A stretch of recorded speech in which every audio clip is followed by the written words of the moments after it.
Жаңа ғана үкім шығарып отырған әйелдер орындарынан атып тұрып, Айжамал, тұрдың ба? Қалай ұйықтадың? Кел, сені демалып алсын деп оятпап едік, деп түк болмағандай сөйлеп жатыр. Айжамал, жақсы, деді жақтырмай. Айжамал, танысып қой, мені нағашы апам Жанар. Айжамал, сәлеметсіз бе, деді басын изеп. Ішінен неменеге бәлсініп тұрмын, бұлардың не жазығы бар деп ойлады. Әжетханаға үйдің артында ит байлаулы тұр, қорықпа, деді жұпар. Айжамал сыртқа шықты. Ауа райы бұзылып, аспан түнеріп тұр екен. Күн жауатынға ұқсайды. Бір кезде жаңбыр тамшылай бастады. Денесі суықтан тітіркеніп кетті. Жұпар Айжамалды шайға шақырды. Шай құйып отырып, екі әйел әңгімеге тартпақ болып еді. Айжамал жартып ештеңе айтпады. Әңгіме айтуға зауқы да, көңілі де болмады. Тамағынан асы өтер емес. Бір кесе шайды ішті де орнынан тұрды. Кеше түннен бері өзіне пана болған, көз жасына куә болған түпкі бөлмеге кіріп кетті. Ешқайда кете алмады. Құжаттары да, поездың қайтар билеті де Балғабектің қалтасында. Түс ауа Балғабек те келді. Кешегідей емес, есін жиыпты. Түнімен тойда болып, Мәдидің үйінде қонып қалған еді. Есін жиғанда Айжамалды алып кетуге келгендегісі ғой. Айжамалдың бетіне қарауға дәті бармады. Не істегенін түсінген секілді. Айжамал да тіс жармады. Үндемеген күйі заттарын жинады. Балғабек біраз жыл көрмеген қарындасынан да ұялып барады. Поездың жүрер уақыты да жақындап қалған. Жұпарға рахметін айтып, Айжамал екеуі поезға отырды. Кісі көргісіз түрінен ұялған Айжамал бет-аузын орамалмен жасырып әлек. Құжат тексерген жолсеріктің біртүрлі қарағанын сезген Айжамал, жол апатына түстім, деді ыңғайсызданып. Жолсерік Айжамалға бір қарады да, ары қарай билет тексеруін жалғастырды. Поезд жүрген кезде Айжамал жоғары жақты шықты да бүркеніп теріс қарап жатып қалды. Поезд таң ата қалаға да жетті. Айжамал ата-анасының үйіне бармады. Мына түрімен көрінуге дәті бармады. Ата-ананың жүрегін ауыртқысы келмеді. Арманды Балғабек өзі барып алып келді. Әрине, кінәсін түсінген Балғабек тағы да кешірім сұрады. Бәр кінәні араққа жапты. Екінші ішпейтін болып өлердегі сөзін айтты. Айжамал көрші көлемнен жасырынып бір аптадай үйінен шықпады. Көз көрген жанның бәрі екеуін айрандай ұйыған отбасы деп ойлайтын. Өйткені Айжамал үйдің берекесін келтіріп отыратын. Көрші көлемге ағайынға сыйлы болды. Үнемі үй жинаулы, тамағы асулы, есік алдын қора-қопсыны да тап-тұйнақтай ұстайтын. Ешқашан жан адамға отбасы жайлы, Балғабектің іс-әрекеті жайлы айтып көрген жан емес. Осы оқиғадан кейін де ата-анасының үйіне қайтуды, ажырасу жайлы мүлдем ойлағандай жоқ. Өзім тидім, енді шыдау, міндетім деп сендірді өзін. Ұлына әкесіз деген атты жамағысы келмеді. Балғабекке мүлдем суып кетті. Тек ұлым үшін өмір сүремін деп серт берді өз-өзіне. Бейшара келіншек тағдырдың жазғанына көнді. Балғабектің қызғаншақ мінезінен бұрында аз сөйлеп, аз күлетін келіншек енді мүлде тұйықталып кетті. Оның үстіне анасы 2 ай төсек тартып жатып, о дүниелік болды. Анасының өлімі әкесіне де ауыр соққы болды. Дәрігердің нұсқауы бойынша әкелері үнемі дәрігердің бақылауында болу керек екен. Әкесі қара шаңырақты тастап кеткісі келмеп еді. Әлима әкесін көндіріп аудан орталығына көшіріп алды. Бұл кезде жездесі Асан да жазасын өтеп келген болатын. Анасынан айырылған Айжамал енді күлкі дегенді ұмытты. Тек іштей тына берді. Тіпті әпкесі Әлимаға да өз өмірі жайлы тіс жармады. Сәуір айында 2-ші ұлын дүниеге әкелді. Атын Азамат деп Балғабек өзі қойды. Жылдар жылжып өтіп жатты. Балғабектің туған інісі Асылбек оқуын аяқтаған. Сүйген қызына үйленетінін айтқанда ағасы мен жеңгесі қатты қуанды. Асылбек келіншегін өзін өсірген әкесінің інісіне үйіне түсірді. Әкесінің інісі осы ауылдан 250 шақырым жерде тұратын. Балғабек пен Айжамал да тойдың ішінде болды. Тойда тілек айтқан адамдардың бәрі екі жігіттің ата-анасын еске алып, көздеріне жас алды. Жарықтықтар, жақсы адамдар еді. Өмірден жас кетті. Ұлдарының қызығын көре алмай кетті. Бүгін бір аунап түскен шығар. Жатқан жерлер жайлы болсын. Алла алдынан жарылқасын. Ата-аналарың сендердің тату болғандарыңды, азамат болғандарыңды қалады. Ата-ана үмітін ақтарсыңдар. Міне бүгінде Балғабек 2 баланың әкесі, ағаңның жолын беріп сендер де үбірлі-шүбірлі болыңдар деп тілек айтысты. Көп тілеуі көл дегенмен осы тойдан кейін 7 жыл өтсе де Асылбектің келіншегі құрсақ көтермеді. 2 ұлдан кейін Айжамал тағы бір жігітті дүниеге әкелді. Ал әкесі Жомарттың жағдайы жақсы. Әлиманың қолында тұрады. Аудан орталығында ақсақалдар алқасының төрағасы. Балғабек пен Айжамал орталық көшеден 4 бөлмелі үй алды. Балғабектің табысы жақсы. Қызғаншақ күйеу Айжамалға сол күйі жұмыс істеуге рұқсат бермеді. Бірде Әлима жұмыс бабымен аудан орталығында орналасқан емханаға келді. Өзімен бірге оқыған жігіт бас дәрігер болатын. Екеуі біраз әңгімелесті, өткен кеткенді еске алды. Кенет бас дәрігер: «Әлима, осы Айжамалдың жағдайы қалай?» деп сұрады. «Жақсы, оны неге сұрадың?» деп таңданысын жасыра алмады Әлима. Бас дәрігер үнсіз: «Қазір қайда тұрады?» деді сәлден соң. «Көрші ауылдың жігітіне тұрмысқа шыққан, 3 ұлы бар, күйеуі жақсы жігіт, ата-анасы ерте қайтып жетім өскен екен. Хамит, Айжамалға бірдеңе болды ма? Аяқ астынан неге сұрадың?» Дәрігер ойланып қалды. 2 ай бұрын Айжамал біздің емханаға хирургке келіпті. Дәлізде кезек күтіп отыр екен. Мені көріп ыңғайсызданып қалды. Кабинетке ертіп келіп, біраз сөйлестік. Баяғы ерке Айжамал емес, мінезі қатты өзгеріпті. Хирург жақын досым ғой. Рентгенге түсірген екен, төс сүйегі сынған. Хирургке қараңғыда аяғым шалынып құлап едім», депті. Әлиманың көзі бақырайып кетті. «Ол жайлы естімеппін, көрмегелі біраз болып еді. Маған неге соқпаған екен? Төс сүйегі сыныпты дейсің бе? Енді қалай болды?» деді шошынып. «Әлима, уайымдама, ол өзі ақырын бітіп кетеді. Менің айтайын дегенім басқа. Хамит адамды шошытпашы. Әлима, сенен несін жасырайын? Айжамал өзімнің қарындасымдай ғой. Көз алдымызда өсті. Айтайын дегенім, бұл құлағаннан болған сынық емес. Хирург те солай деп отыр. Қатты соққыдан болған. Сонымен қоса денесінде көгергеннің іздері де бар екен. Жағдайы қалай дегенім сол еді. Айжамал бірдеңені жасыратын сияқты. Күйеуі қол көтеретін болу керек». «Жоқ, Балғабек ондай жігіт емес, мүмкін емес», деп Әлима үнсіз отырып қалды. «Әлима, саған ескертіп қояйын дегенім ғой. Әйтеуір абай бол. Әйелге қол көтерген еркек оңбайды. Әйелге қол жұмсау әлсіз еркектің ісі». «Әлима, жылама, алдымен Айжамалмен сөйлесіп анық-қанығын біліп ал», деді Хамит. Әлима бас дәрігерге рахметін айтып сыртқа шықты. Ішінен мүмкін емес деп ойлады, бірақ жүрек түкпірінде бір күдік ұя салды. Сол күні соңғы автобуспен Балғабектің ауылына жол тартты. Әлиманың келгеніне Айжамал мен Балғабек қуанып қалды. Әлима әпкесіне сағынып қалыпты. Көрмегелі 2 айдан асқан еді. Әлима бұрынғыдай емес, жан-жағына барлай қарады. Үй іші мұнтаздай таза, көп зат болмаса да жинақы орналастырылған. Сіңлісінің тазалығына риза болды. Шай үстінде Әлима күйеу баласы мен сіңлісінің көзқарастарын, сөздерін бақылаумен болды. Бәрі дұрыс сияқты көрінді. Балғабек бұрыннан сөзге шорқақ еді. Әшейінде көп сөйлемейтін Айжамал әпкесі келгелі қуаныштан ба, әйтеуір әңгімесі таусылмады. Әлима ой үстінде. «Әпке, көңіл күйің жоқ қой, бірдеңе болды ма? Бажам қалай?» деді Балғабек. «Жақсы», деді Әлима жақтырмай. Әлиманың жақтырмай қарағанынан Балғабек те байқады. Іші қылп ете қалды. Тағы бірдеңені білдірермін деді ме? «Қой, мен малдарға шөп салайын» деп сыртқа шығып кетті. Балалар өз бөлмелерінде. Ас үйде Әлима мен Айжамал оңаша қалды. «Әкпетайым-ау, өзіңді сондай сағынып кеттім ғой. Анамның жоғы да жаныма батады», деп Әлиманың иығына құшақтады. «Жамалжан, екеуміздің сөйлесуіміз керек». «Жарайды, менің де айтарым бар өзіңізге». «Айта ғой». «Жоқ, сіз бастаңыз».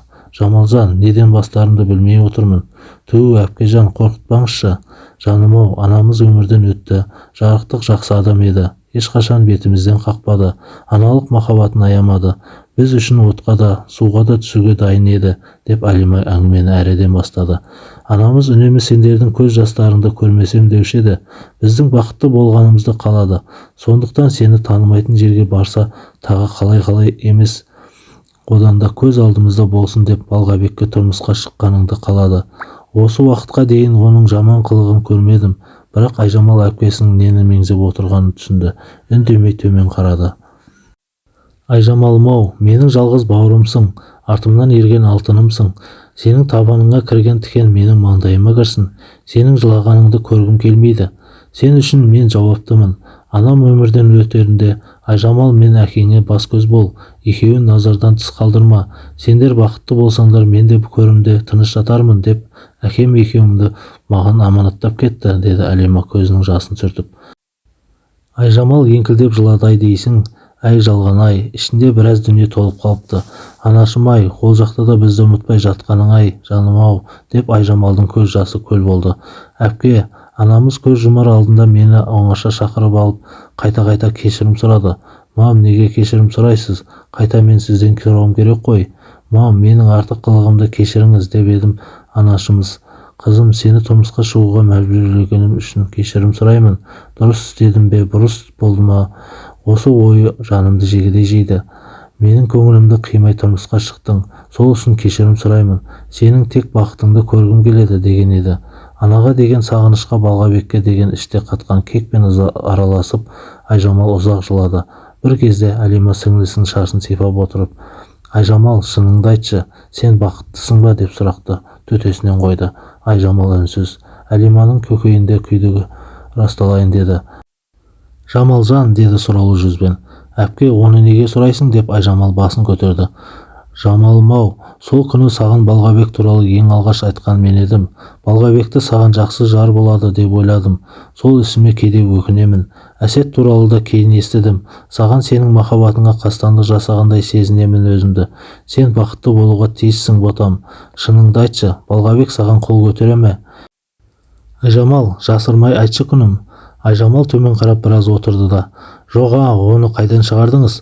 Балғабек мені сыйлайды, қамқорлық жасайды. Мен бақыттымын. Аллаға шүкір, 3 ұлым бар. Бұйырса әпкетай, тағы да бөпелі боламыз, деді езу тартып. Әлима қуанып кетті. Жаным-ау сол, сен үшін қуаныштымын деп Айжамалды құшағына алды. Айжамалдың көзінен мөлт-мөлт жас тамып жатты. Айжамал 4-ші ұлын босанарда қатты қиналды. Бала өз кіндігіне оралып қалыпты. Білікті дәрігердің арқасында аман-есен дүниеге келді. Айжамал көп қан жоғалтты. Әлима сіңлісі үшін жанын шүберекке түйіп жүріп, таныс дәрігерлерімен сөйлесіп, Айжамалдың жанын аманға алып қалды. Әрине, әуелі Алла, одан кейін ақ халатты абзал жандардың тәжірибелігімен ана мен баланы аман-есен қауыштырды. Уақыт шіркін тоқтаусыз өтіп жатты. Әділет жасқа толды. Айжамал ұлының туған күніне дастархан жасау үшін дүкенге келіп, сауда жасап тұрған.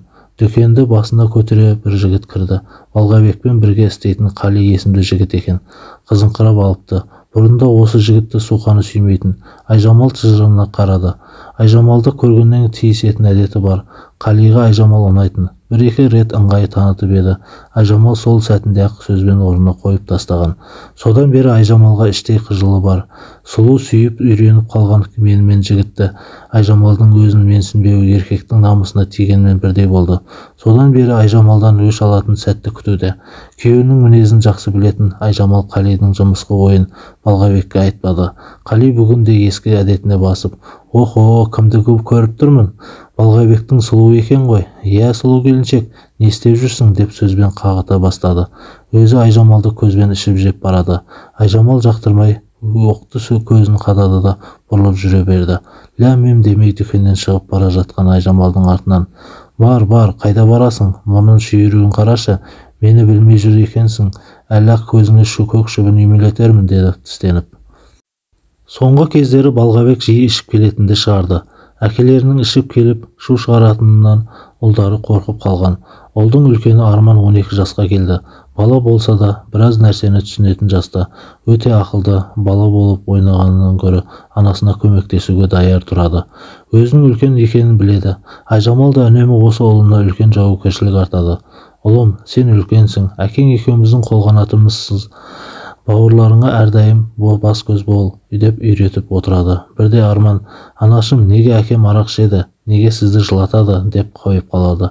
Қапелімде не деп жауап берерін білмеген Айжамал, балапаным, әкеңнің жұмысы ауыр, шаршайды ғой, оған мән берме, енді ішпейтін болады.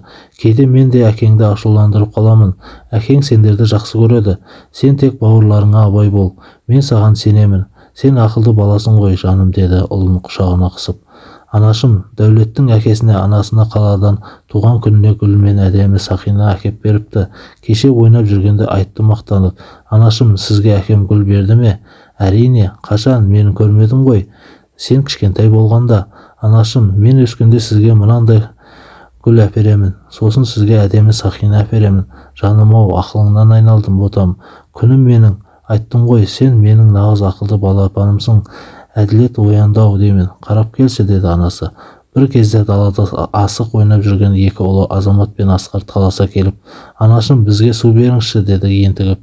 Оларға су апарып берген Айжамал, Жандарым-ау, сонша телепсіңдер ғой, деп еді екі ұлы жарыса. Анашым, біз күшті ойнап жатырмыз, біз кеттік, деп жүгіре жөнелді. Ұлдарының артынан үйірлене қарап тұрған Айжамалдың басы айналғандай болды. Басын ұстап ақырын орындыққа отырды. Соңғы кездері басы жиі ауыратынды шығарды. Балғабек соңғы кездері ішуді жиілетті. Балғабекті араққа ауыздандырып жүрген Қали еді. Қали өзі де ішімдікке үйір, арақтан аузы құрғамайды.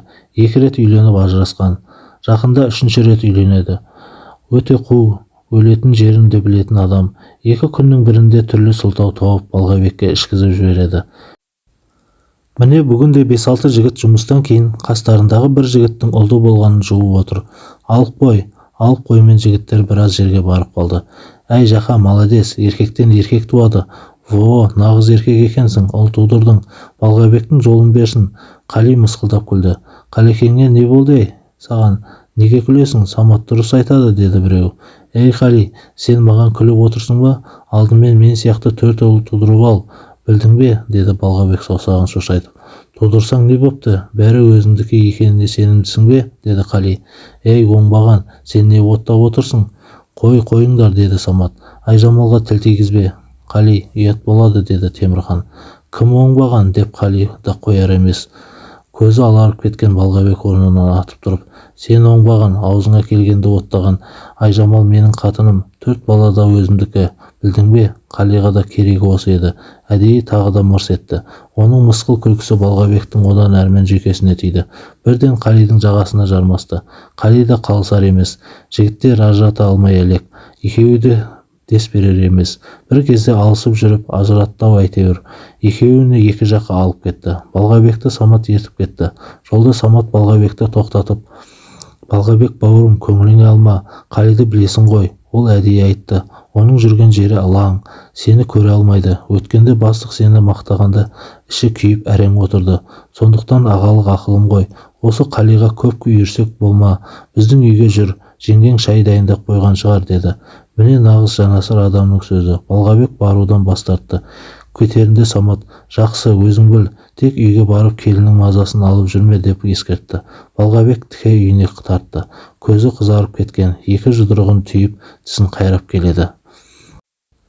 Айжамал кешкі асты дайындап күйеуін күтті. Үйде кішкентай 1 жарым жасар Әділеті екеуі ғана. 3 ұлды қысқы демалыс болған соң Әлима қалаға қыдыртуға ертіп кеткені. Балғабек кешіккенде уайымдай бастады. Құдайым-ай, бүгін тағы ішіп келмесе екен, деп тіледі іштей. Ұлын шомылдырып бесікке бөледі. Осы ұлын 2 жасқа дейін емізбекші. Сүт кенжем ғой, деді үнемі. Анасының тәтті сүтін емірене еміп алды да балапан тәтті ұйқыға кетті. Жалғыз адамға аста батпайды екен. Айжамал кешкі асты ішпей әлі күтіп отыр. Теледидарды қосып біраз жаңалық көрді. 2 көзі сағатта. Бір мезгілде есіне бір нәрсе түскенде ескі кітаптар жиналған шкафты ашты. Іздегенін тапты. Қолына Махаббат қызық мол жылдар деген кітабын алды. Сырты ескірген қалың кітапты қолымен сипады да көкірегіне басты. Бұл кітап Айжамал үшін ерекше ыстық еді. Алғаш танысқан жылы 8 наурыз мерекесіне Әсет осы кітапты сыйға тартқан. 15 жылдан аса уақыт өтсе де, сол күні әлі бүгінгідей көз алдында. Қызық, сонша жылдан кейін неге бүгін осы кітапты еске түсті? Бұл кітапты қолына ұстамағалы да біраз жыл болыпты.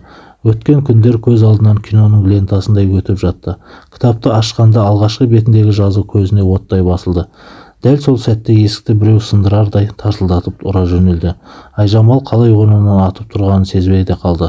Аяқ қолы қалтырап кетті. Кітапты тастай салды да есікке жүгірді. Кітаптың ішінен күлімдеген жас жігіттің суреті ұшып барып диванның қуысына түсті. Оны Айжамал байқаған да жоқ. Аш есікті, аш деймін, Балғабектің өктем дауысы. Жай баланы оятасың, деді Айжамал. Ой, балаңның сенің, бала деп қапты ғой. Бала өлмейді. Бала кімнен, кім әкесі, деп Айжамалдың шашына ұстады да жерге атып ұрды. Айжамал ештеңені ұғып та үлгермеді. Жерде жатқан Айжамалды аяқпен теуіп жіберді де, кіммен ойнас жасадың? Адам аузы бармайтын сөздер кетіп жатыр. Кіммен деймін? Мен алдайын дедің бе? Деп шаштарын сүйрей жөнелді.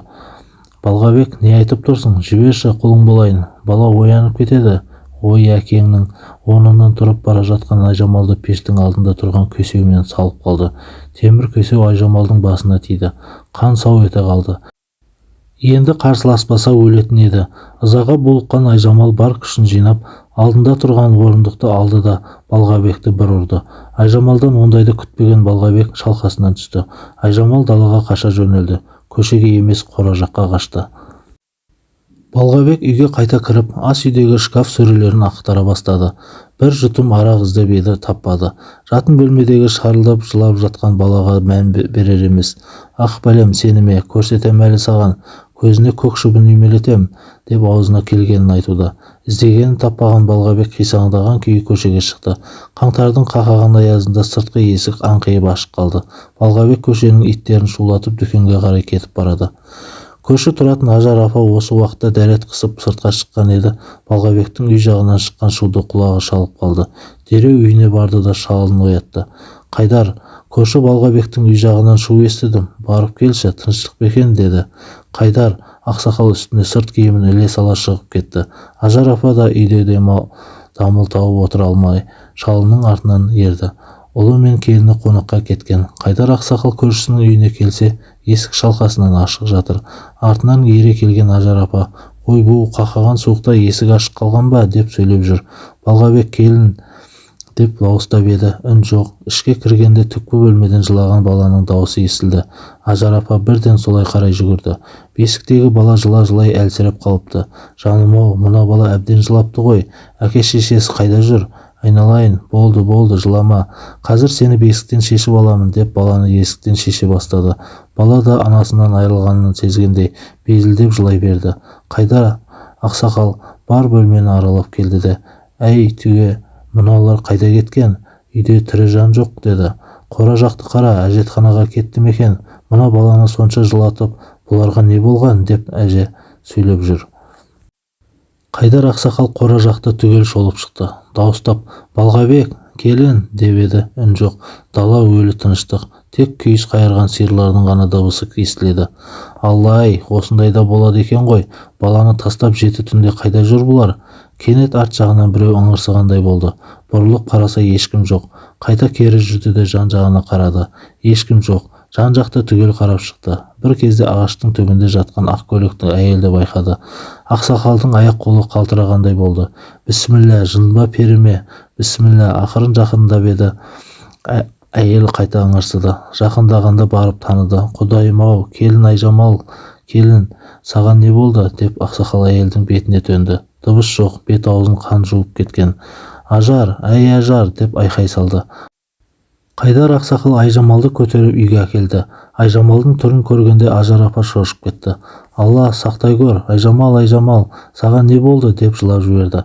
Қайдар ақсақал келіншектің тамырын ұстап көріп еді, әлсіз соғып тұр екен. Дереу жедел жәрдемге телефон шалды. Ажар апа суықтан көгеріп кеткен Айжамалдың үстін жылы көрпемен қымтады. Жылы шүберекпен бет-аузының қанын сүрте бастады. Бірнеше минутта жедел жәрдемде келді. Қайдар ақсақал жедел жәрдеммен бірге еріп кетті. Ажар апа баланы киіндіріп, есікті мықтап жапты. 1,5 жасар Әділетті бауырына басып үйіне алып кетті. Дәрігерлер қолынан келген көмегін аямады. Бұл кезде Айжамал комаға түсіп кеткен еді. Аяғы сынған, басы жарылған екен. Ең сорақысы, дәрігерлер Айжамалдың басында ісік барын анықтады. Әпкесі Әлима да сұмдық оқиғаны естіген бойда жетті. Сіңлісінің мынадай жағдайын естіген Әлима қысылып қалды. Дәрігерлердің көмегімен есін жиған Әлима дереу бас дәрігерге жүгірді. Бүкіл аудан орталығының дәрігерлері тік тұрды. Консилиум жасалды. Бірақ дәрігерлер комаға түсіп кеткен әйелді құтқара алмады. Дәрігерлер әйелдің өмірі үшін арпалысып жатқанда Айжамал бар дүниелік азаптан босап, ақ көйлегімен шаттана жүріп, қыр гүлін теріп келеді. Жаздың жайма шуақ күні, жан-жағы толған гүл. Айжамалдың жүзі нұрланып тұр. Bir кезде алыстан жарық сәуле көрінді. Айжамал солай қарай жүрді. Артында еңіреп тұрған 4 ұлын байқамады. Айжамал гүлге толған бақтың ішінде шаттанып келеді. Көзін қолымен көлегейлеп жарық сәулеге қарап еді. Bir кезде алыста қол бұлғап тұрған інісі аңсағанды көрді. Қуанғаны соншалық інісіне қарай құстай ұшты. Аңсағанда құшағын жайып Айжамалға ұмтылды. Аңсаған жалғыз емес екен. Қасында анасы да күлімдеп қарап тұр. Анасы мен інісі Айжамалды ортаға алып, үшеуі құшақтасып алысқа кетіп бара жатты. Айжамал сол баяғы оянбаған күйі бақилық болды. Артында жасы келген әкесі, бір туған әпкесі, 4 ұлы аңырап қала берді. Ал Балғабекке келсек, ол жауызды, артық айтсам кешірім сұраймын.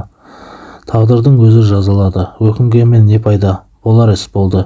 Шегінерге жол жоқ. 4 баланың көз жасы да Балғабекті тірі қоймас. Не істегенін кеш түсінген Балғабек тірі аруаққа айналды. Шындығында Балғабек өте әлсіз адам еді. Нағыз еркек ешқашан әлсіз әйелге қол көтермес болар. Айжамалды сүйгені рас. Ол сүюді өзінше түсінді. Айжамалды таяқпен қорқытып алу арқылы, торға қамап ұстау арқылы өзіне тәуелді еткісі келді. Бұл оның ақымақтығы еді. Ол заманда бұл заман адамды қинап, сүйікті етпес болар. Қорқыту арқылы әйелдің тек тәніне иелік етуге болар, бірақ ешқашан жанының, жүрегінің иесі бола алмайсың. Айжамалдың жүрегін жаулау үшін Балғабекке басқаша әрекет жасау керек болатын. Әйел жаны өте нәзік болғанмен, соғұрлым мықты. Әйел сезімтал болғанмен, ерік жігері мықты. Балғабектің оны ұғуға, түсінуге өресі жетпеді. Керісінше Айжамалды өзінен алыстата берді. Жүрегіне жазылмас жара салды. Алғашқы жылдары Айжамал Балғабекке ер азамат ретінде құрметпен қарады. Ата-анасына жасаған жақсылықтарына сүйсінді. Осылай жалғаса берсе, бәлкім Айжамалдың жүрегін жаулар ма еді? Бірақ олай болмады. Балғабек Айжамалды қара күшпен бағындырғысы келді. Балғабектен құрмет көрмеген, жылу таппаған Айжамал бар өмірін тек балаларына арнады. Балғабекті жүрегінен мүлдем сызып тастады. Сондықтан оның әр тоқпағына төзе білді. Одан басқа жолды көрмеді, тіпті ойламады. Тағдырына толығымен мойынсұнды. Бұл азаптың әйтеуір бір күні аяқталарын сезді. Азап та аяқталды. Айжамалдың жаны көкке ұшып кетті. Енді Айжамалдың жаны еркін. Бала кезінен еркіндікті сүйіп өскен жүрек соғуын мәңгі тоқтатып барып, еркіндікпен қайта қауышты. Жер бетіндегі қыбырлағаннан қызғанатын Балғабек Айжамалды енді кімнен қызғанбақ? Терісінде қадірін білмеген соң, өлгеннен кейін жылағаннан не пайда? Балғабектің Айжамалды жоқтап жылауға да қақысы жоқ. Айжамалдың жетісі өткеннен кейін Әлима сіңлісінің заттарын жинап жүріп, кітаптарының арасынан сырты қапталған ескі күнделікке көзі түсті. Тірі жанға сыр ашпаған Айжамал бар сырын, жан тебіренісімен, ішкі мұңын, бәрін осы күнделігімен бөліскен екен. Бала кезінен жазуға құмар келіншектің жанашыры да, құрбысы да, сырласы да, мұңдысы да осы күнделікті болғанға ұқсайды. Әлима күнделікті жылап отырып оқыды. Кітаптардың арасынан махаббат қызық мол-жылдар кітабын тауып алды. Алғашқы бетіндегі әдемі жазуға көзі түсті. Айдай сұлу Айжамалым, осы кітап бізді махаббатымыздың куәсі болсын, екеуміздің жүрегіміз мәңгілік бірге соқпақ деп жазылған екен. Әлима өзінің қатесін кеш түсінді. Айжамалға қолдау көрсетудің орнына сіңлісінің махаббатын өз қолымен тұншықтырыпты. Бар қолынан келгені екі көзге ерік беру. Жылай-жылай әлсіреген Әлиманың көзі диваннан қуысына түсті. Орнынан тұрып қолын созып суретті алды. Күлімдеп тұрған жас жігіттің суретін көріп одан әрі еңкілдеп жылады. Жылағанмен не өзгерер? Болар іс болды. Жібекті түте алмаған жүн етеді, дейді халық. Айжамалдың жібектей өмірі жалбыраған жүнге айналды. Өзгелердің кесірінен бір гүл тамырымен солып тынды.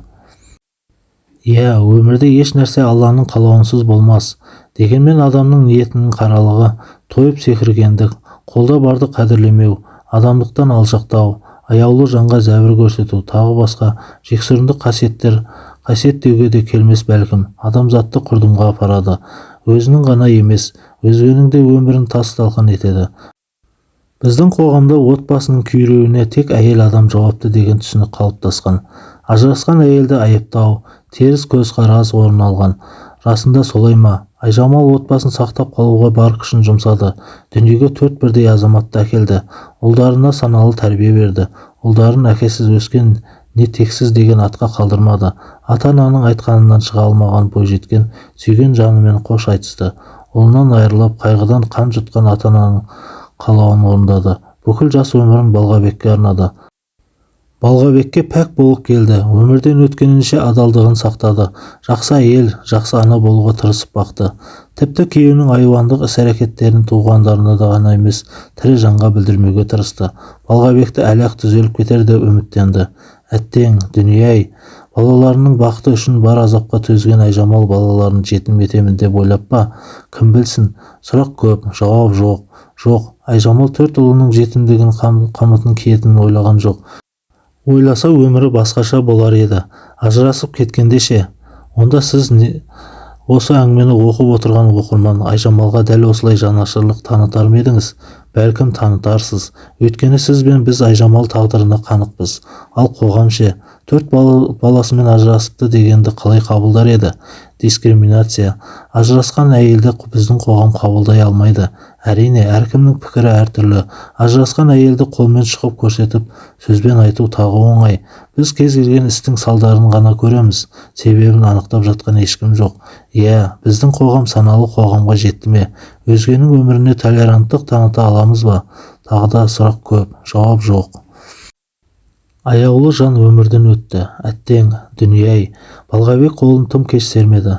Айжамалдан айырылып барып, оның қаншалықты өзіне адал екенін, қаншалықты өзіне қымбат жан болғанын кеш ұқты. Өкініш өзегін өртегенмен бәрі кеш еді.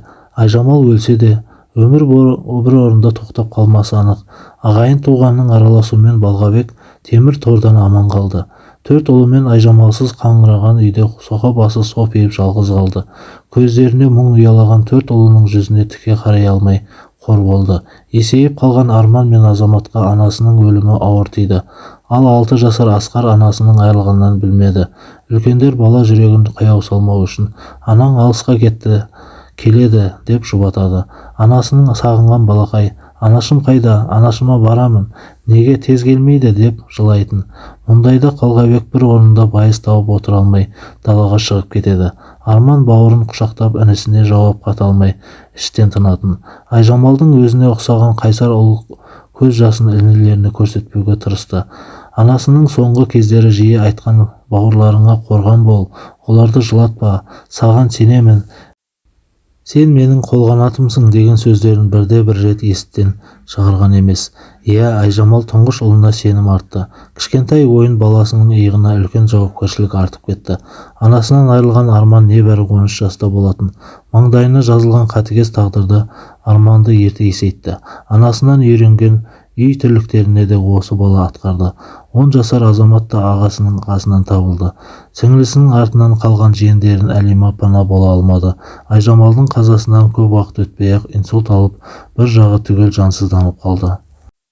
Балғабектің артынан ерген жалғыз бауыры Асылбектің отбасы құрғанына 10 шақты жыл болғанымен келіншегі сәби көтере алмады. Ағайындарының араласуымен 2 жасқа келіп қалған Әділетті Асылбек пен келіншегі асырап алды. Балғабек ұлын бергісі келмеді де, інісінің көңілін қимады. Қазақтың сәби сүйе алмай жүрген жұбайлар бала асырап алса, артынан сәби сүйеді деген ырымына сенді. Інісінің ұрпағы болғанын қалады. Оның үстіне сәбиге ана керек еді. Келіні Маржанның Әділеттің бауырына басып, анасының орнын басарына күмән келтірмеді. Кішкентай сәби жаңа ата-анасына бауыр басып кетеді деп сенді. Осылай тағдыр айдап, кішкентай Әділет әкесі Балғабектің ауылынан 250 шақырым жерде тұратын Асылбектің үйіне кете барды.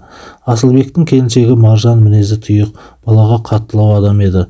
Үй тірлігіне пысық, өте тазайын, үй жайын жылан жылағандай етіп, өте таза ұстайды. Асылбек те аса балажан емес. Үлкендердің айтуымен Әділетті алғандарда болмаса екеуі де балаға мейірім таныта қоймады. Баланың қасықты дұрыс ұстай алмай, шашып төгіп жегені кірпияз Маржанға келгеннен ұнамады. Күйеуі жоқта шашпай же деп баланы сілкіп алатын, немесе тамақ бермей бір бөлмеге қамап қоятын. Шалбарын бүлдіріп қойған Әділет сағаттап сол киіммен жүретін. Тамақты да маңдытып жиі қаймады. Ана құшағынан бір-ақ күнде айырылған сәби Асылбек пен Маржаннан жылу көрмеді. Жылай бастаса аудуынды әйел сабап алатын. Бала жылауды да қойды. Күні бойы қараңғылау бөлмеде жата беретін. Бірде көрші келіншек келіп қалып, Маржанның баланы ұрып жатқан үстінен түсті. Маржан, оның не, кішкентай бала ғой, о бала емес пе еді деп еді. Жұмысың болмасын, өз балам деді. Тек Асылбек жұмыстан келерде ғана күйеуінен қаймыққан Маржан баланың киімін ауыстырып, беті қолын жуып қояды. Басқа уақытта қолына тигенін жеп, шалбарын білдірсе, Маржанның таяғын жеп өмірі өтіп жатты.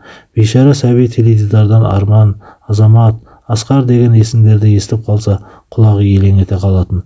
Әлі тілі шыға қоймаса да сәби жүрек ағаларының есімін танитын болуы керек. Анадан бір айырылып, жетімдік көрген сәби әкесі мен бауырларынан қоса айырылып, таза жетімнің күнін кешіп жатты. Маржан күйеуіне кішкентай Әділетті күнде жамандап, түк тәрбие көрмеген, мүлде тыңдамайды, мынау бізге ертең бәле болады деп ызыңдай берді. Жұмыс баста Асылбекті құлағына тыныштық керек. Туған бауырының баласы болса да балаға қыры жоқ. Жігіт ойлана бастады. Соңында шайпау әйел күйеуін көндірді. Әділетті өз үйіне қайтаратын болды. Бірақ қалай қайтармақ? Апаруға бет жоқ. Сен апар, мен апармен. Ақыры Маржан баланың заттарын жинап жолға шықты. Жаз мезгілі болатын. Таңертең жолға шыққан Маржан түске қарай Балғабектің ауылына да жетті. Әділетті үйінің қақпасына кіргізіп жіберді де тірі пендеге көрінбей қайтадан тайып отырды. Балғабек түскі асын ішіп болып, жұмысына қарап барайын деген оймен үйден шыққаны сол еді. Қақпа алдында состиып тұрған кішкентай баланы көрді. Анықтап қараған әке ұлын бірден таныды. Әділет, деді таңданысын жасыра алмай. Бала үнсіз, орнынан тапжылар емес. Балам, Әділетжан, жаным-ау, қайдан жүрсің деп баланы бас салып құшақтай алды. Осы кезде үйден Арман мен Азамат та шықты. Жаңа ғана тілсіз тұрған сәби екі ағасын көргенде сәтте бақырып қоя берді. О, Әділет, деп Арман мен Азамат та бауырларын басы салды. У-шуды естіген Асқар да осыларға қарай жүгірді. Бауырларынан тірідей көз жазып қалған сәби 9 айдан кейін ғана бауырларымен қайта қауышты. Мына көріністі көрген Балғабек көзіне жас алып, іштей ұлдарын енді ешкімге бермеуге өзіне серт берді. Иә, тағдыр жүгі ауыр жүк. Ол жүк әлі оң солын танымаған сәбиге артылса не болмақ? Әділет Асылбек пен Маржанның қолындағы жылға жуық тұрды. Осы уақыт аралығында сәби болып ойнамады. Ата-ананың жылуын сезінбеді. Ешкіммен жөнді сөйлеспеген баланың тілі де жөнді шықпаған еді. 3 жасқа жақындаған сәбидің жүрегінде мәңгі жара ғана қалды. Мән жайды түсінген Балғабек, «Ай, қатыгез иттер-ай!» дегеннен басқа ештеңе айта алмады. Кім қатыгез, кім ит? Оның жауабы бір Аллаға ғана аян еді. Әділет әкесімен, бауырларымен қайта қауышты. Айжамалдың қазасынан кейін Балғабек ішімдікпен бір жолата қош айтысқан. Ендігі өмірін тек ұлдарына арнауды жөн көрді. Әйел үйдің шырағы деген тәмсіл бекер айтылмаса керек. Әйелсіз үйдің өңі де өзгеше болып тұрары хақ. Жанашыр жандардың ақылы кеңесімен Балғабек екінші рет үйленді. Пысық жеңгелер ортаға түсіп, Шырай есімді келіншекті Балғабекке қосты. Шырай көрші ауылдың қызы, күйеуінен ажырасқанына 2 жыл болған. 7 жасар қызы мен 5 жасар ұлы бар. Шырай Айжамал секілді көнбіс болмай шықты. Келген бойда бар билікті өз қолына алды. Аналарынан айырылған 4 ұлға да күн бермеді. Балғабектің көзінше мейірім танытқандай кейіп танытады. Күйеуі барда ұлдардың асты-үстіне түскенімен Балғабек жұмысқа кетісімен баяғы әуеніне басады. Қашан көрсең, «Ой, тексіз өңкей, жатып ішер жалқаулар, арамтамақтар» деп ұлдарды қарғып сілеп жатқаны. Кішкентай Әділет Шырайдың 5 жасар ұлы Әдәулетпен ойыншыққа таласып, жиі шекісіп қалады. Ондайда әділеттілігін айтар Шырай ма? Өз ұлын басынан сипап, «Ол тексізге жолама дедім ғой», деп запыран сөздерін Әділеттен аямайды.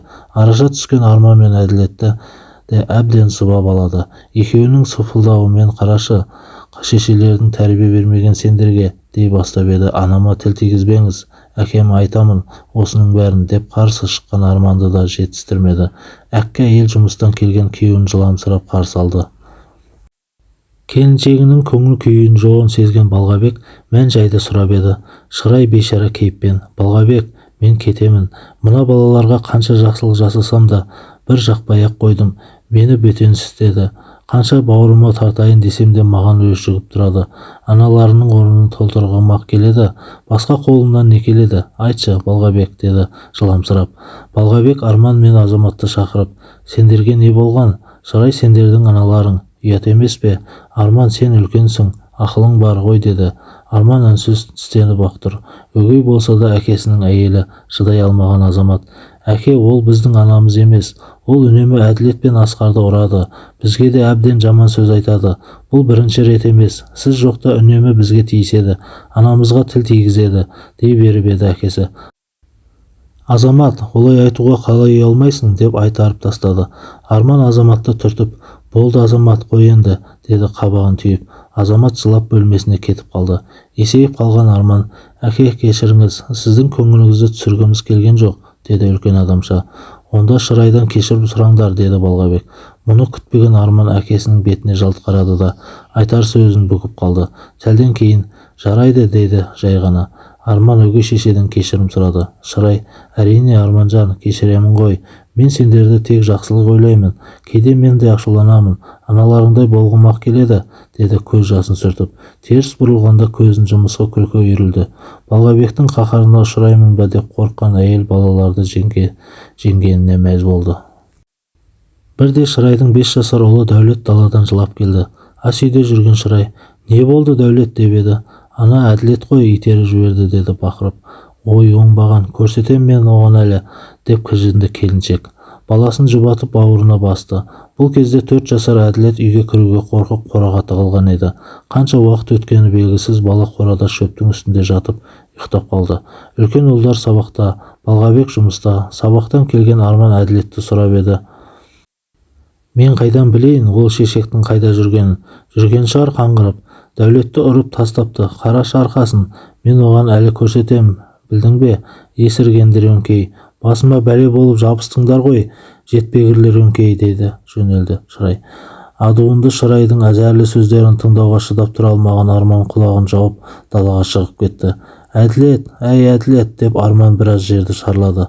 Дыбыс жоқ. Көршінің үйіне барып еді, ол жерде де жоқ екен.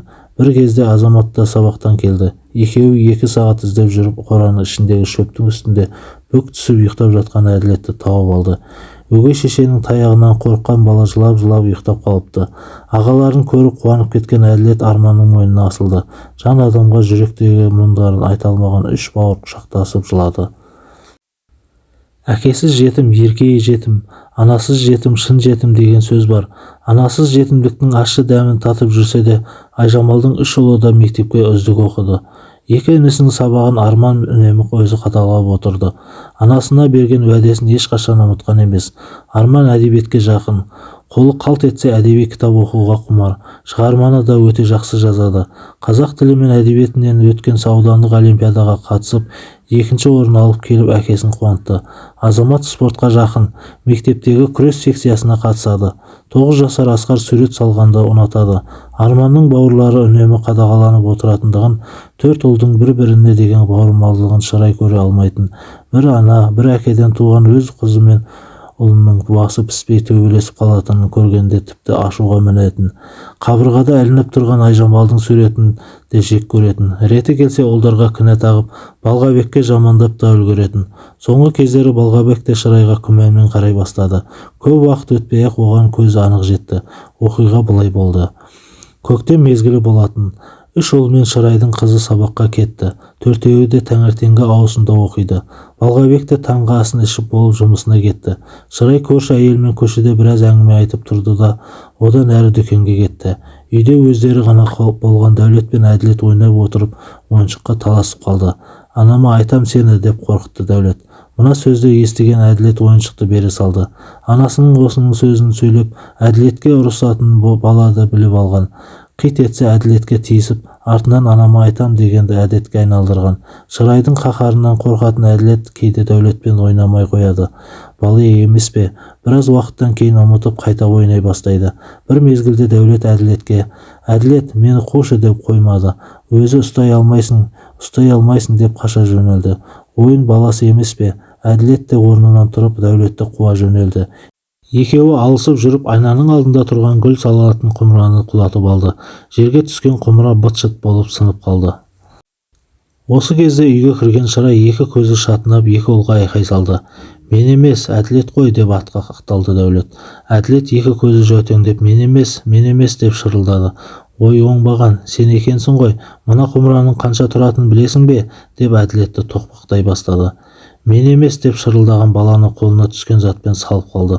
Бақырып қаша жөнелген баланы желкеден ұстаған күйі: құры көзіме көрінбей, тексіз, сені адам болады деп жүрген мен жынды, жетесіз, оңбаған, өле қалғыр, деп далаға қарай бар күшімен итеріп кеп жіберді. Әділет ұшып барып қара жерге етбетімен түсті. Осы кезде Балғабек қақпадан кіріп келе жатқан. Машинасының құжаттарын үйге ұмытып кетіпті. Соны ала қояйын деп келген беті болатын. Біреу айтса сенбес. Мына көріністі өз көзімен көрген Балғабек көзі шығып кете жаздады. Күйеуін байқап қалған Шырай жүгіріп келіп, түк болмағандай: Әділет, құлап қалдың ба? Аяғың шалынып кетті ме? деп баланы жерден көтермекші болып еді. Балғабек қолын қағып жіберді. Балғабек, мен әшейін дей беріп еді Балғабек. Жап аузыңды деп айқай салды. Жерді мұрны қанап, еңіреп жылап жатқан ұлын көтеріп бауырына басты. Әділет одан әрі жылады. Болды балам, әкең қасында, жылама балам деп жұбатты ұлын. Ұлының бетін сүртіп денесінде сынық жоқтығын қарап шықты. Сынғаннан аман екен. Мұрны қанапты. Ашуға булыққан Балғабек шырайды шапалақпен жақтан салып қалды да: көзіме көрінбей қазір құрт көзіңді, әйтпесе мен өзіме жауап бермеймін. Түсіндің бе? Заттарыңды жина да жоғал үйден деп кесіп айтты. Балғабек, мен түсіндірейін, тыңдашы дей беріп еді. Әй қатын, жап дедім ғой аузыңды. Әйтпесе деп кіжінді Балғабек. Күйеуінің мынадай түрін ешқашан көрмеген шырай шошып кетті. Заттарын жинастырып, екі баласын алып автобус аялдамасына қарай аяңдады. Үйден шығып бара жатып, әлде де райынан қайтар деген оймен күйеуіне жалтақтап қарап еді. Ұлын көтеріп тұрған Балғабек: сотта кездесеміз деді оқты сөзін қадап. Бар шындыққа көзі жеткен Балғабек шыраймен ажырасып тынды. Бұған ұлдар қуанбаса ренжи қоймады. Балғабек Айжамалдың қадірін енді түсіне бастады. Айжамалдың қазасынан кейін инсульт алған Әлима білікті дәрігерлердің көмегімен аяққа тұрды. Алланың қалауымен денсаулығы қалыпқа келді. Әкесі Жомартта 70-ке таяған еді. Әлима әкесінің 70 жасына ағайын туыстың басын қосып үлкен той жасады. Қазақта таспен атқанды аспен ат деген мақал бар. Сіңлісінің өліміне тікелей Балғабек кінәлі болғанмен Әлима жиендері үшін бәрін кешірді. Бұл тойға Балғабекті де шақырды. Бірақ Балғабектің тойға баруға Айжамалдың туыстарының көзіне көрінуге ұяты жібермеді. Тойға ұлдарын жіберді. Айжамал өмірден өткелі 3 жылдай уақыт өтіпті. Осы уақыт аралығында бұл әулеттің басына не келіп не кетпеді. Әлиманың той жасаудағы мақсаты да әкесіне деген құрметімен қоса бар қиындық өткен күнмен кетіп, алда жарқын болашақ болса деген ниет еді. Тойда сөз салған Жомарт ақсақал келген қонақтарға алғысын айтып, Құдай қосқан жары Мәкенді, бауыр еті балалары Айжамал мен Аңсағанды еске алды. Әлима мен күйеу баласы Асанға рахметін айтып, 70-ке келген ақсақал Айжамалының артында қалған тұяғы 4 ұлды ортаға шақырып халыққа таныстырды. Ел алдында ақ батасын берді. Тойда жыламаған жан қалмады. Келген қонақтардың бәрі 4 тұлға бақыт тілеп жатты. Әсіресе кішкентай 4-тен асқан Әділетті кезек-кезек құшақтап, жылы сөздерін аямады. Ұлдар жазғы демалыстарын Әлиманың үйінде өткізді. Нағашыларының үйінде өздерінің аналарының жоқтығын бір мезгіл ұмытқандай болды. Әлима да, оның ұл-қыздары да балаларға бар мейірін айырмады. Нағашы атасы да ұлдарды көрген сайын Айжамалы тіріліп келгендей балаша қуанды. Осы уақытта жалғыз қалған Балғабек балаларымен ғана бақытты екенін, өзінің қаншалықты бай екенін түсінді. Баланың күлкісінсіз үйінде сәні болмайтынын ұқты. Ұлдардың қайтатынының уақытын асыға күтті. Айжамалын ойлағанда төсегінде дөңбекшіп, көрер таңды көзімен атқызып жүрді. Жастықтың лебімен сүйген жарының қадірін көзін тірісінде түсінбегені үшін өкініш жанын жегідей жеді. Жастығын құшақтап алып, өкіліп жылады. Орнынан тұрып, қабырғада ілулі тұрған Айжамалдың суретіне ұзақ қарап отыруды әдетке айналдырды. Іштегі бар мұңын, сағынышын Айжамалдың жансыз суретімен бөлісті. Кешірім сұрады. Айжамалдың көздеріне қараған сайын оның жанын кезінде түсінбегенін, түсінгісі келмегенін ұқты. Мөлдіреген жанарлардың ішіндегі мұңды көргенде жан жүрегі езілді. Айжамалдың жансыз бейнесін құшағына қысып ұйықтап кетті. Ұлдарынсыз өткен 2 ай Балғабек үшін 2 жылдан кем болмады. Аудан орталығына жақын болғанымен Айжамалдың туыстарына көрінуге Балғабектің жүрегі дауаламады. Жазғы демалыс аяқталып, ұлдар да өз үйлеріне оралғанда Балғабектің қуанышында шек болмады. Ұлдар да әкелерін әбден сағынып қалыпты. Асқар мен Әділет келе сала әкелерінің мойнына асылды. Ұлдарынсыз қараңғы түнекке айналған Балғабектің үйіне ұлдарымен бірге жарық сәуле енді. Өмірінің мәні балалары екенін ұғынған Балғабек Аллаға іштей шүкір етті. Ұлдарын ертіп Айжамалының бейітіне барып Құран бағыштады. Күздің 3 айы да келіп жетті. Оқушылар алғашқы 90-ды аяқтап, күзгі демалысқа шыққанда ауыл халқы шөп жемін, отын суын дайындап, қыстың қамына кіріскелі қашан. Балғабектің де азын-аулақ малы бар болатын. Мал өрістен келетін уақытта қарбалас болатыны белгілі. Табыннан келген сиырлар сауылынып, қой-ешкілер түгенделіп, ауыл іші 4 түлікпен ағаштан ат жасап мінген балалардың шуына толды. Әр жерде күйіс қайырған түйелер көрінеді. Бөтен қой бар ма деп мал іздеген балалар. Кейбір үйлердің мұржасынан будақтаған түтін байқалады. Көшеде доп тепкен, асық ойнаған балалар өздерімен өздері көңілді. Ауылдың кешкі көрінісі көңілге ерекше қуаныш сыйлайды. Күн ұясына батар уақытта осы алаңсыз жатқан ауылдың тыныштығын бұзған оқиға орын алды. Ұлдың үлкені Арман кешкі ас қамымен жүрген. Азамат аудан орталығына өтетін күрестен жарысқа кеткен. Асқар көшеде өзі қатарлас балалармен асық ойнап жүр. Кішкентай Әділет болса ағасының қасында айналшықтап шықпайды. Асық ойнаған балалар Әділетті кішкентайсынып ойынға қоспай қойғандықтан асық ойнауға ағасын күтіп жүргендегісі. Арман кішкентай бауырына асық ойнауды үйретеді. Ойын барысында інісін құтқызып, өзі жеңілгенде кейіп танытады. Оған Әділет мәз. Әкесі Балғабек малдарды қораға қамап, сиыр сауып болды. Басқа уақытта сиырларды көш келін сауып беретін. Кешке таңертең жұмыстарымен қалаға кетіпті. Кешеден бері балаларға сүт болсын деп Балғабек өзі сауып жүр. Бұзауларды енелеріне қосып жіберіп, шелектегі сүтті үйге әкелді де: «Балам, мына сүтті пісіре берші, ана ақсақ қойы келмей қалды, соны қарап келейін» деп шығып кетті. Әкесінің даусын ести сала артынан Әділет қоса шықты. Бала аяқ киімін киіп болам дегенше Балғабек мотоциклін оталдырып ауылдың шетіне қарай жүріп кетті. Артынан ілесе шыққан ұлын байқаған жоқ. Әділет әкесінің артынан жүгіре жөнелді. Тамақ істеп жүрген Арман Әділетті әкесі ертіп кетті деп ойлады. Бір мезгілде күн де қызарып барып ұясына батты. Көшеде ойнап жүрген балалар үйіне тарай бастады. Асқар да үйге келді. Арман: Асқаржан, сен бе? Ту, әбден терепсің ғой, барып жуынып кел деді. Мә аға, жарасшы, қатты ойнайды екен. Әмірдің барлық асығын ұтып алды ғой, сақасы мықты екен, деді аузын толтырып. Әділет қайда аға? Деді бір мезгілде. Әкеммен кетті, деді ойында ештеңе жоқ Арман. Осы кезде Балғабек те келген болатын. Арман: Әділет қайда? Деді. Асүйде алаңсыз жүрген Арман: Әке, Әділет сізбен емес пе? Деді таңырқап. Жоқ, ол қайда жүр? Асқар, сенімен ойнаған жоқ па? Далада балалармен ойнап жүрген болар. Әке, мен қарып келе қоямын. Сіз тамақтан тұзын көре салыңызшы, деп Арман Әділетті іздеуге кетті. Көшені айналып шықты. Көршілердің үйіне барды. Бала еш жерде жоқ. Арман қорқайын деді. Көшеде кездескен адамдардан сұрап еді, ешқайсысы көрмепті. Арман үйге жүгірген күйі келді де: Әке, Әділет еш жерде жоқ, таппадым, деді ентігіп. Қалай, таппадың? Көрші Болаттың үйінде жоқ па? Әке, бәрінен сұрадым, жоқ. Сонымен 4 жасар бала үшті күйлі жоқ болып кетті. Жан адам байқамаған. Екі кештің ортасында Балғабек Әділеттен айырылып қалды. Жан ұшыра баласын іздеген әке мен балаларын бүкіл ауыл адамдары қосылды. Айрандай үйіп отырған кішкене ауылда бұрын-соңды бала жоғалыпты дегенді ешкім естіген емес. Бір-бірін жақсы танитын ауыл тұрғындары түгел 4 жасар баланы іздеуге көшті. Түннің бір уағына дейін іздеген кісілер салы суға кетіп амалсыз таңның атуын күтті. Бейбіт күнде баласынан айырылған Балғабек жынданып кетудің аз-ақ алдында еді. Баладан тірідей айырылған әкеге ешбір жан басу айта алмады. Тек бәрі іштерінен тынды. Әділеттің із-түзсіз жоғалып кеткен хабары нағашыларының құлағына да тиді. Жанын шүберекке түйіп Әлима мен Жомарт ақсақал да жетті. Ашуға булыққан Әлима келген бойда Балғабекке бас салды. Қайда кетті бала? Не қарап отырсың? Айжамалды жұтқаның азда, енді құрттай балаға ауыз салайын дедің бе? Балаға ие бола алмасаң, несіне әке болып жүрсің? Баяғыда түрменің түбінде шірейтін адамсың.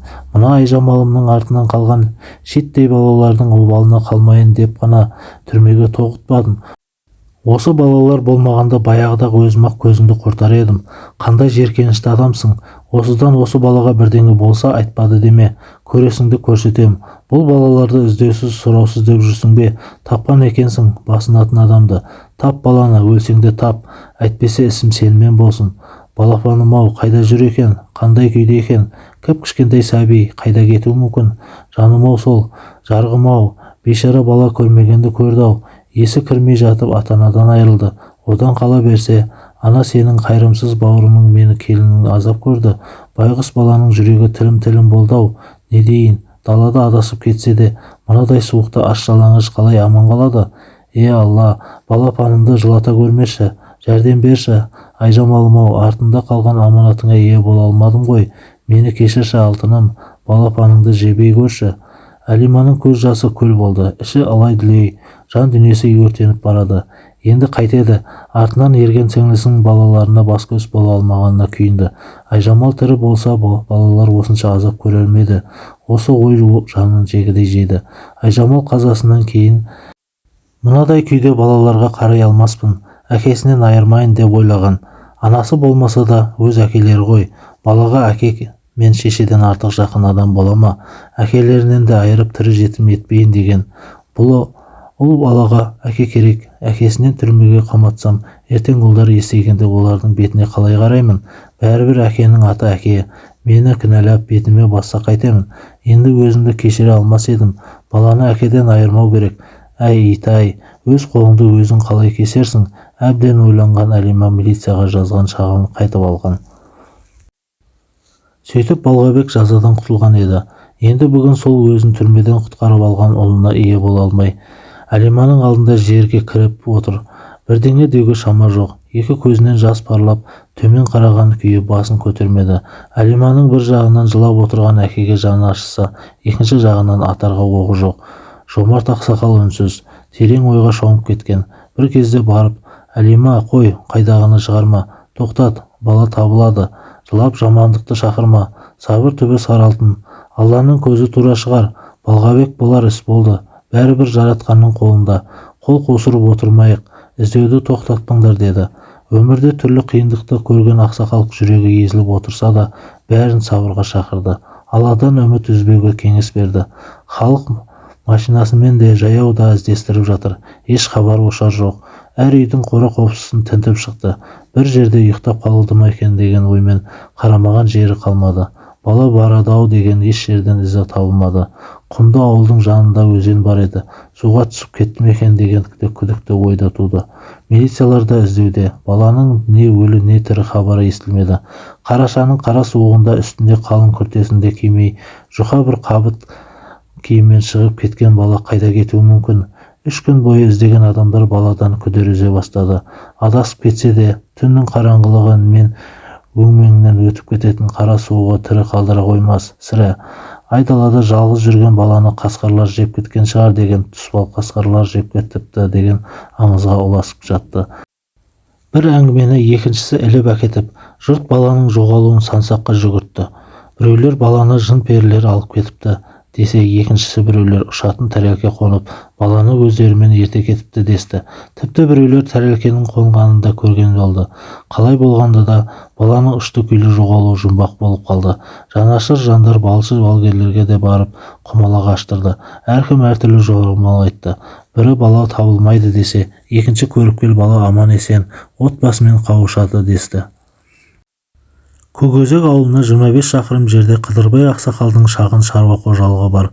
Өмір бойы мал бағумен айналысып келе жатқан қарттың 50 шақты түйесі, 30-ға жуық сиыры, 200-дей қойы бар.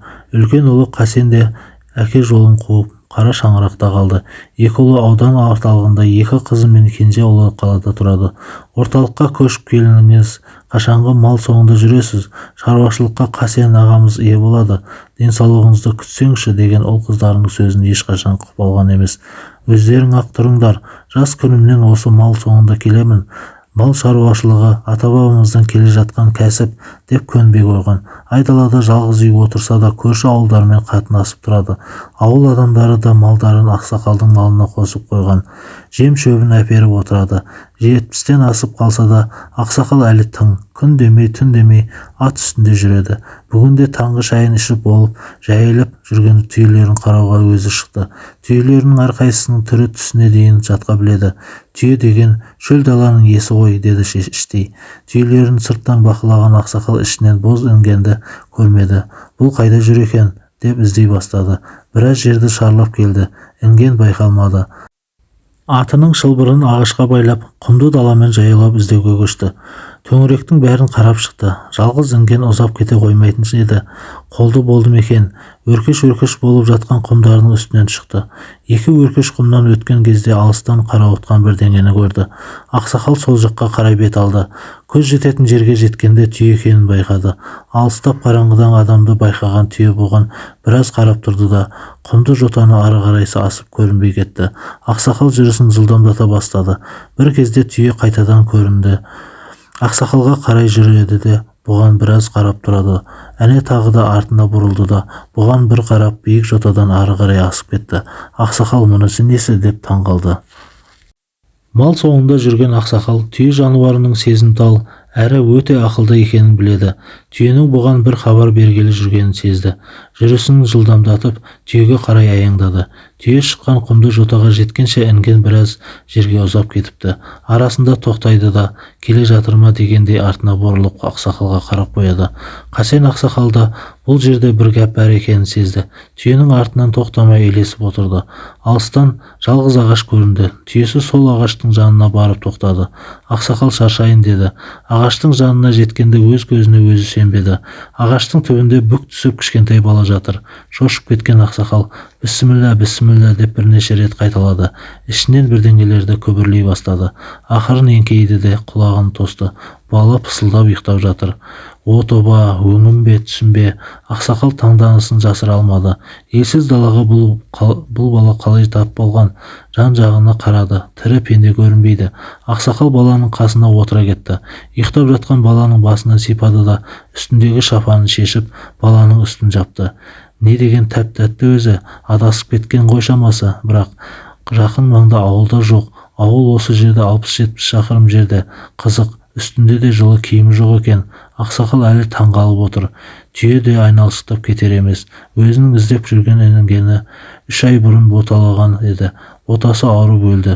Мал екеш мал да баласының өліміне қайғырады екен. Інгеннің зарлаған дауысы адамның сай сүйегіне сырқыратады. Түйенің көзіне көзі түсіп еді. Көзінде мөлдіреген жас тұрған секілді. Ақсақал енді түсінді. Бұны ертіп келгендегісі баланы көрсін дегені екен ғой. Әй адал жануарым-ай, мал демесең кейбір адамдардан да мейірімдісің ғой. Тек айтарға тілің жоқ. Қарашы баланы алыстан байқап көмекке шақырып жүргенін. Ақсақал орнынан тұрып түйесінің мойнынан құшақтады. Жануар да ақсақалға басын иеңдеп болды. Балаға қарап еді, ешкімнен шаруасы жоқ, әлі ұйықтап жатыр. Баланы ақырын көтерді де үйіне қарай аяңдады. Артынан ботасынан айырылған інген де еріп келеді. Бала ұйқысынан оянғанда өзін көтеріп келе жатқан атаға таңдана қарады. Қорықпа балам, ата-анаңа апарамын сені. Ата-анаң сені жоғалтып қайғыдан қан жұтып отырған болар. Атың кім балам, деді ақсақал. Ұйқысын аша алмаған бала үндемеді. Байқұс бала, әй, шошынып қалған шығар. Қыдырбай ақсақал мен ұлы Қасен көлігін оталдырып баланы Көкөзек ауылындағы милиция бөліміне әкелді. Олар жоғалған баланы бірден таныды. Көкөзек ауылы Балғабектің ауылынан 15 шақырым жерде орналасқан еді. Бала жоғалды деген хабар бұларға да жеткен. Барлық көршілес ауыл бөлімшелеріне жоғалған баланың суреті жіберілген болатын. Қуанышты жаңалықты естіген Балғабек баласын көргенше асықты. Әкесін көрген бала орнынан ұшып тұрып, әкесінің мойнына асылды. Әке мен бала қайта қауышты. Мына көріністі көріп Балғабек пен ере келген адамдардың бәрі көзіне жас алды. Енді табылмайды-ау дегенде баланың аман-есен табылуы ғажап оқиға болды. Баланы бірден дәрігерге қаратты. Қараша айының қара суығында 3 күн 3 түн далада қонған сәбиге суық тимеуі мүмкін емес жағдай еді. Әбден тексерген дәрігерлер баланың өкпесі таза екенін, денсаулығында ешқандай кінәрат жоқ екенін анықтады. Бәрі таңданыстарын жасыра алмай бастарын шайқады. Баланың қанша күн қайда жүргені сол күйі жұмбақ болып қалды. Әкесінің артынан ілесе шыққан Әділет мотоциклдің артынан жүгіре-жүгіре адасып ауыл шетіне қарай кеткен болу керек. Қыдырбай ақсақал баланы қалай тапқанын баяндап берді. Сонда бала осы ауылдан 15-20 шақырым жерге қалай кетіп қалған? Түйенің көмегімен табылған ел жұртты тіпті таңғалдырды. Анасының аруағы жебеген шығар десті. Үлкендердің Әділет қайда болдың деген сұрағына бала иығын қиқаң еткізеді. Қайда болғанын нақты айта алмайды. Қорықтың ба десе бала жоқ деп жауап қайтарды. Баланың бойынан шошынып қалған қорыққан белгілер де байқала қоймады. Алима, Әділет қасында кім болды? Айта қойшы, балапан деп қоймайды. Алаңсыз ойыншықтармен ойнап отырған бала. Апа, деді. Қандай апа? Үстінде қандай киімі бар? Жасыл, ақ, қызыл, қара. Қандай, қайта қойшы. Ақ, деді бала. Үйдегілердің бәрі елең ете қалды. Әлиманың ойында бұрын Әділетті асырап алған Маржан түсті де Балғабекке қарады. Балғабекте де сондай күдікті ой туа бастаған еді. Әлима Әділеттің жанында келіп: «Әділет балам, ол апаны бұрын көріп пе едің? Танисың ба?» деп еді. Әділет басын изеді. «Шашы қысқа ма?» Маржанның шашы қысқа болатын. «Жоқ» дегендей басын шайқады. «Орамал таққан ба?» «Иә». «Қандай орамал?» «Ақ». Бір мезгіл үнсіздік орын алды. Әлима ойланып отыр. Ақ киім киген, ақ орамалы бар кім болуы мүмкін? Бірдеңе есіне түсіп кеткендей, Әділет орнынан ұшып тұрып, төргі бөлмеге қарай тұра жүгірді. Бәрі баланың бұл қылығына түсінбей қалды. Орындарынан тұрып баланың артынан төргі бөлмеге кірді. Әділет қабырғада тұрған Айжамалдың суретін көрсетті. Бәрі бір-біріне қарады. «Осы апа», деді. Әлима орнында тұрған жерінен сылқ етіп құлап бара жатты. Осы оқиғадан бері 15 жылдай уақыт өтіпті. Әділеттің жоғалуы сол күйі жұмбақ болып қала берді. Елең алаңда адасып кеткен ұлын анасы ертіп жүріп, суыққа тоңдырмай, аштыққа ұшыратпай, қараңғы түнде қорқытпай ертіп жүрген болуы керек. Ботасынан айырылған інгеннің баланың табылуына көмегі тигенінде кездейсоқтық емес болар бәлкім. Қалай болғанда да бұл оқиға елдің есінде қалды. Ананың қайда жүрсе де баласын қорғап жүретінін тағы бір рет көз жеткізді. Уақыт емші. Анадан ерте айырылып жетімдіктің ащы дәмін татқан ұлдар ер жетті. Бүгінде 3 ұл үйленген. Арманның 2 қызы, 1 ұлы бар. Білім саласында еңбек етеді. Екінші ұл Азаматтың 2 қызы бар. Азамат жақында ғана шетелде өткен спорттық жарыстан жүлдемен оралды. Үшінші ұл Асқардың үйленгеніне 1 жылдан асты. 2 ай бұрын ғана ұлды болды. 3 келінде тәрбиелі жердің қыздары болып шықты. Ұлдарының өз жолдарын адаспай тапқандарына Балғабек шүкіршілік етеді. Өзі сол күйі үйленбеді. Қалған өмірін ұлдарына арнады. Әрдайым Айжамалдың бейітіне барып, бар сырымен бөлісіп отырады. Туған күні мен 8 наурыз мерекесінде міндетті түрде гүл апарады. Тірісінде гүл сыйлай алмағанына өкінеді. Осы мерекеде де Айжамалын құттықтап қайтты. Ұлдары үйленем дегенде де, немерелері болғанда да қуанышын алдымен Айжамалымен бөліседі. Биыл Айжамалдың өмірдің өткеніне 18 жылдан асты. Балғабек аяулы жарының бейітінің басына барып, тірі адаммен әңгімелесіп отырғандай: «Айжамалым, тағы да немерелі болдық. Енді екеуміздің 6 немереміз бар. Кеше ғана Арманмен сөйлестім. Наурыздың демалысында келетін болды», деп бар жаңалығымен бөлісіп отырады. Балғабек сол баяғы Айжамал екеуі тұрған үйде 3-ші ұлы Асқармен тұрады. Келіні өз ауылының қызы. Әділет мектепті алтын белгімен бітіріп, Астана қаласындағы Назарбаев университетінің 2-ші курсында оқып жүр. Иә, бұл балалар бақытты болуға әбден лайық. Айжамалдың артында қалған 4 тұяғының кейінгі өмірлері бақыт пен шаттықта толы болсын деп тілейік. Келешектері кемелі болғай.